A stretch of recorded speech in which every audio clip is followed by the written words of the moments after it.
Welcome, everyone. And I have a special treat for you today. So, I'm Ahmed, founder and coach of Agile 7, and I have two of my favorite mentors and teachers here with me on this unplugged session. I will ask. So, Glenda and Royce are not only sisters, they're also the I guess, the founders of Human Systems Dynamics. And I would like them to introduce themselves for those few of you who do not know what HSD is and who they are. And then we'll come back to the topic at hand.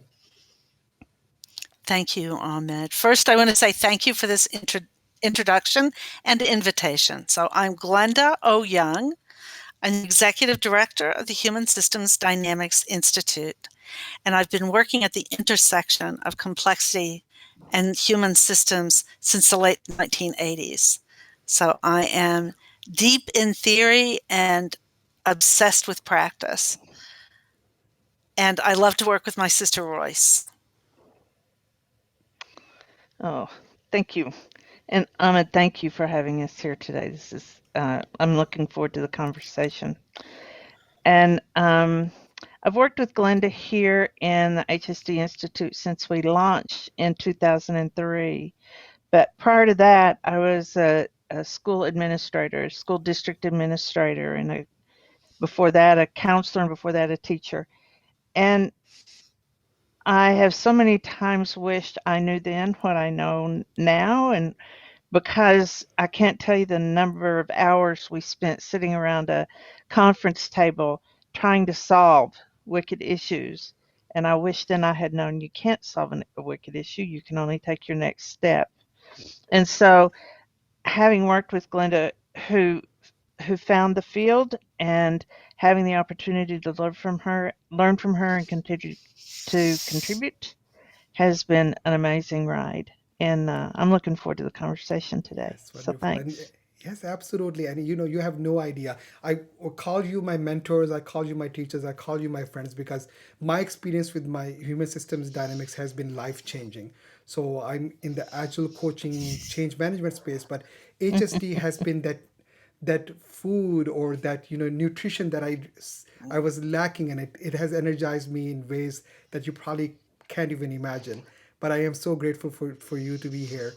And for those few people who actually watch this channel, I think they will find great value in this discussion. So the topic, so let's talk about the genesis of why we're here today. So this came from a small question or a curiosity. As an agile coach, I coach teams, individuals, and product towards agility and agile. And part of that is facilitating, coaching, and a lot of times training. Now, when us techies go into training, we end up working with learning and development folks and instructional design folks, and they all remind us to do learning objectives. Anything we're presenting, it has to have learning objectives, and there's certain formats, there's certain things that have been in the industry for a while, and we kind of, being the techies, we say, all right, let's engage and let's make this happen.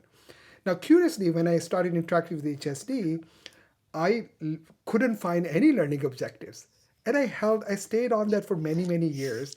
And I was just curious. And I finally asked the question, why aren't there any learning objectives in HSD? One of the most powerful teachings that I've experienced.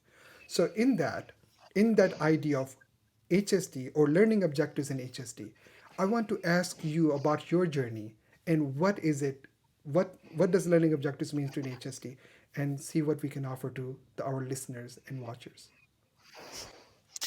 It's a lovely question. Thank you very much. So I began my career as a teacher of physics and chemistry in the high school. And in that context, learning objectives were absolutely necessary. They structured my work, it was in sequence. There were things people had to learn before they learned other things. It was a very nice, structured way of learning. But since I've discovered that there are two different ways of learning, and we capture them in learning Newton's dog. So you know who Newton was, and you can think to learn Newton's theorems, what you want to do is to replicate in the learner exactly what's in the teacher's head. So when I learned Newtonian theorems, the hope was, expectation was that I was learning exactly what Newton thought when he wrote his work. And that's one way of learning. And instructional objectives are incredibly important in that case. You got to be clear what's in your head if you're going to put exactly the same thing in somebody else's head. But that's not the only way to learn. The second way to learn is to learn Newton's dog. And to learn Newton's dog, you learn to recognize Newton's dog, you learn to interact with it, and you learn to get better at recognizing and interacting. Now, every single person who runs into Newton's dog is going to start at a different place. They're going to move forward in a different way. They're going to have different questions, different needs, different histories, different futures, so that each time someone learns to learn the dog, they're in a very different place. And in that space, instructional objectives aren't very useful. And human systems dynamics is more like learning to engage with a complex, interesting, variable process than it is to replicate what someone else thinks.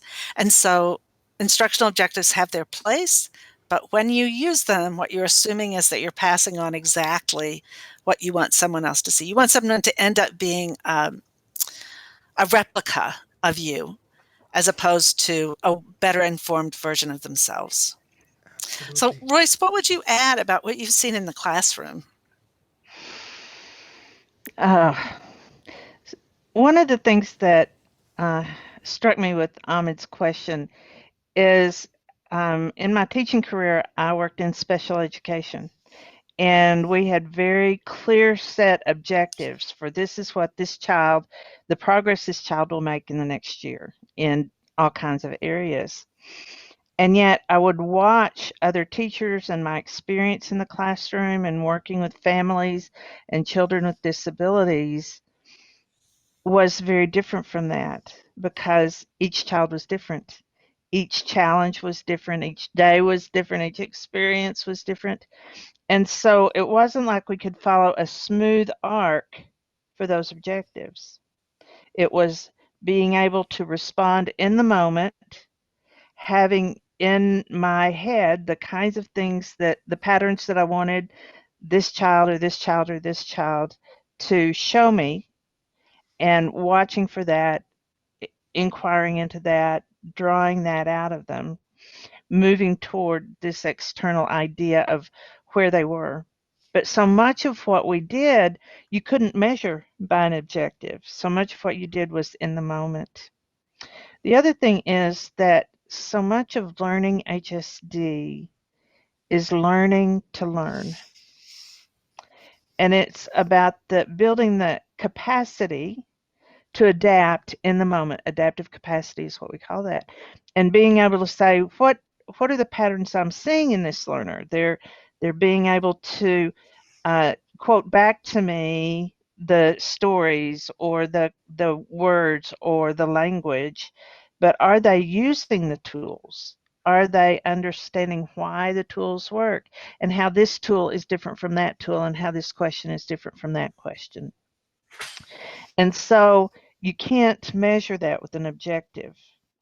It is an ongoing development of skill and insight and skill and insight at continuously deepening spirals and circles.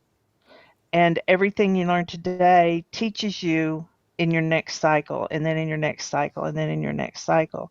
And so watching kids learn, yeah, they could learn the multiplication tables, but what were they learning in addition to that? How were they using multiplication? What were they being able to talk or think about the multiplication? And that's what we do in HSD, is it's not just do you know the meaning of the word pattern or adaptive or simple rules. It's what do you do with those?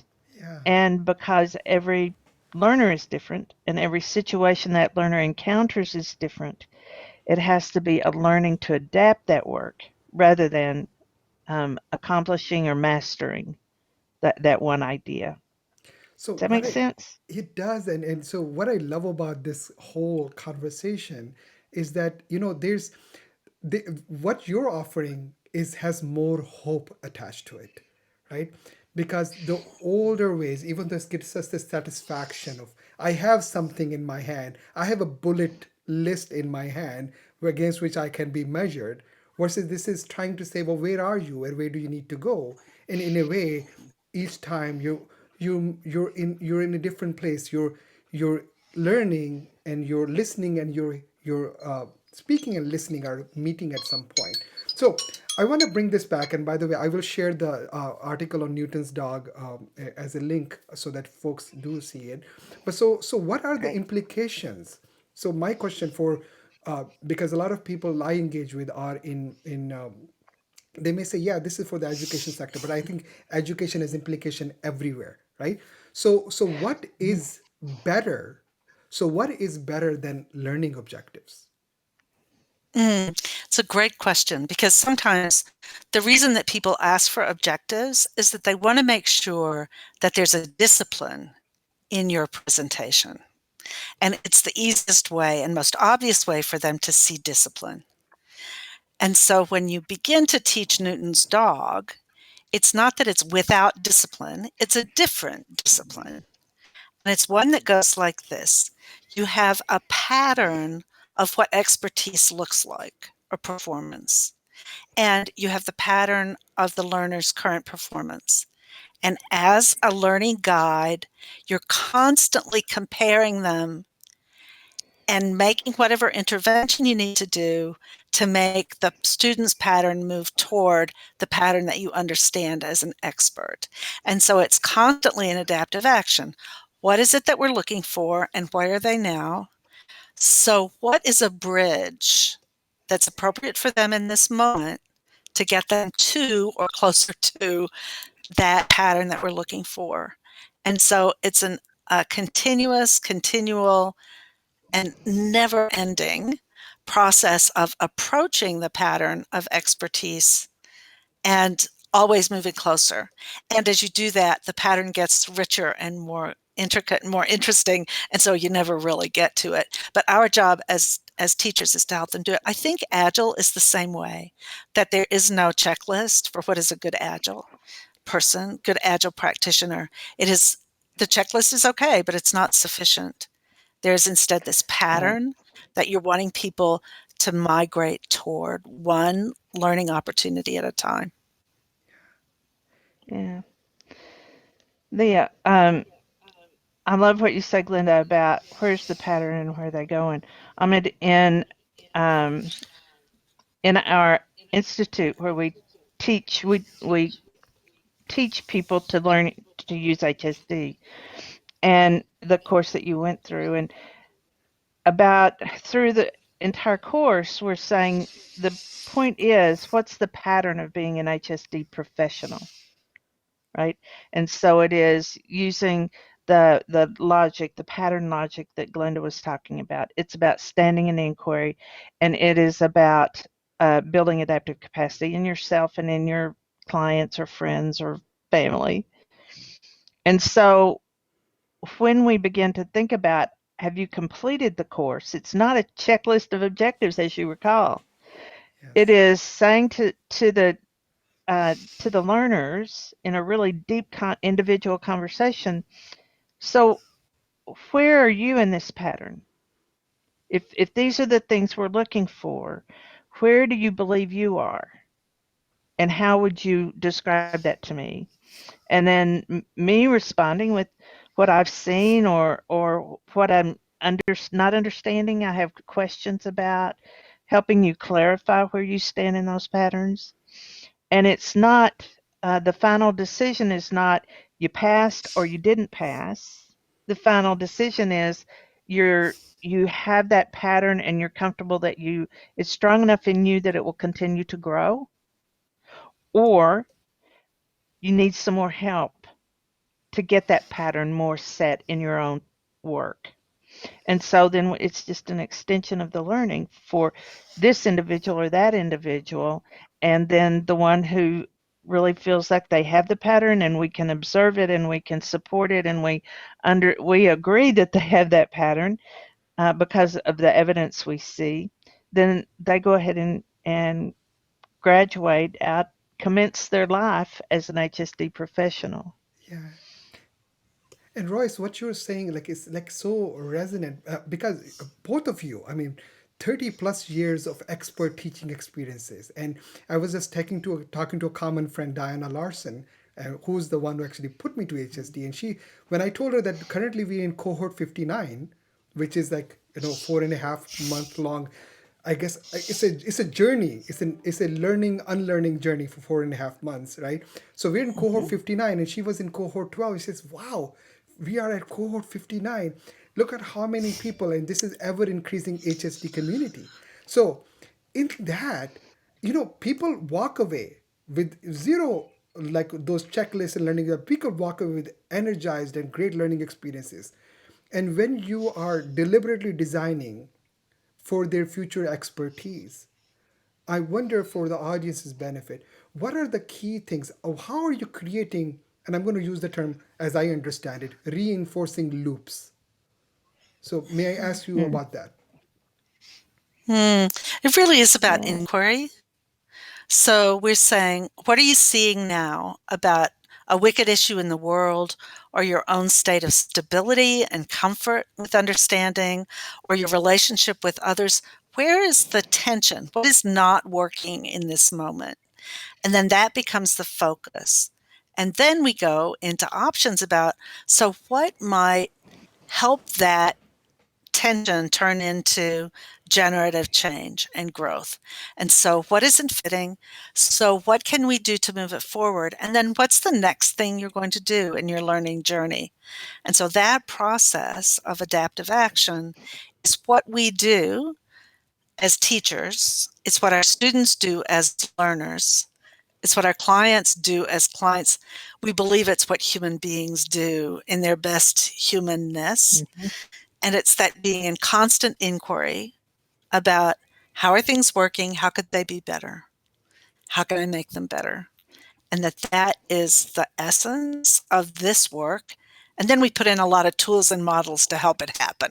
But that's the stance. And we believe it's Mm-hmm. necessary in uncertainty, because we don't know, you don't know, I don't know, none of us knows what's going to be next. And so we have to be prepared for whatever might come. And those are the adaptive capacity muscles that we build in HSD without Yeah. objectives. And Ahmed, in setting the conditions in order to put things in place to make that happen, as we step back and we look at a whole series of learnings, whether it's our certification training or a 6-hour adaptive action lab or whatever we're doing in terms of teaching or even in our consulting or coaching, we attempt to create what we call a deep learning ecology, so that we set the conditions that can shape those patterns that we want to see. And the learning ecology is about, okay, so getting really clear about who we are in this learning cycle together. What are we looking for? We are history learners, or we are today we're going to be learners about constraint. And what's important is that we're able to use constraint to talk about the patterns we're shaping, for instance. And then once you talk about that, then you talk about, what is the thing that we have to do? What's the difference we have to make in our time together? And perhaps the difference we have to make is shift from understanding constraints to using them, to working on them, to doing something about them.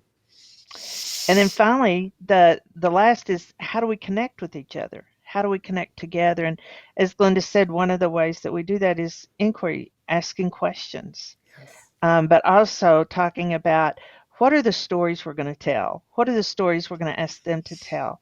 How are we going to engage them in the learning of this thing that we call constraints? What are the materials that we have? So those are how we connect. So we're constantly, whether it is for the whole thing or for a day at a time or with you as an individual, we ask ourselves those questions over and over and over, so that we're not just presenting materials, we're engaging with you. We're setting conditions for you to engage with us about the materials. Deep learning ecology. and and I know this, so I'm just looking at the time, and we're almost at time. And I hope that is piquing interest in people, and I can imagine people with their doe eye, like, oh, what is this even? What are they even talking about? But if it is something of interest, I want to make sure that they walk away. And I'll post links on people, and I would ask you to do offer what does HSD offer to professionals like me and many others who are scrum masters, product managers, product owners, agilists, or this whole ecosystem with which many of them are not familiar with the Human Systems Dynamic Institute. So in that, as we close it out, I want you to ask you, so now what is one advice that you will give, especially to the Agile community? Mm. Mm. I suppose Go ahead, Glenda. What might you find on our website that would spark your curiosity? So our website is www.hsdinstitute.org. I know you'll share that with folks. Absolutely. And it's full of many things. And I'm curious about what of that represents the pattern that they are now practicing and the pattern that they'd like to practice as Agile professionals. Mm-hmm. And I think what I would say is, what is your question? What is it you want to know about what we're saying today? And get really clear on that. And then as you enter the website, or as you talk to Ahmed, or get in contact with Glenda and me at info@hsdinstitute.org. What is your question? So that when you come, you're clear enough in that question that you can say, this is the pattern I want. And how do I move toward that pattern? As you look at all the stories we have available, the models and methods that we have on the website, the blogs, the examples, case studies, if you're really clear on your question, then you're going to have a more productive and generative experience on the website. Absolutely. So, and I'm going to put my own plug in there that, complex adaptive systems is how we start to frame many of the agile frameworks and methodologies. And it wasn't clear to me until I started engaging with HSD. Well, what does complex adaptive systems mean? And one of the things that I always keep with me among the 20 plus methods and models that are out there is that one thing still resonates with me. Actually, one saying from Glenda and one saying from Royce always is present with me at all times. And that saying was, in a complex system, an answer has a very short shelf life, but a good question can last you forever. And the other thing I heard from Royce, like, a system ain't naughty or nice. It just is. So, in that comfort with uncertainty and the increasing levels of uncertainty, this level of attachment with knowing and understanding everything, it's a very different world to be comfortable with not knowing and still being positive and still moving forward. So, Yeah. in that, I want to thank you both, and I will definitely share the links for folks who want to engage with the Institute. Uh, uh, Hit me up on LinkedIn or however you want to engage me, and I'm always available to answer. Connect with Royce and Glenda through info@hsdinstitute.org, and I'll put some links there for everybody to watch. And I hope that this Perfect. sparks interest for everybody to take their first step in the journey. Thank you again, Glenda and Royce. Any last things that you want to Well, say before we close? Just thank you, Ahmed. thank you, Likewise. Ahmed. Thank It's you. this was fun. Thank you.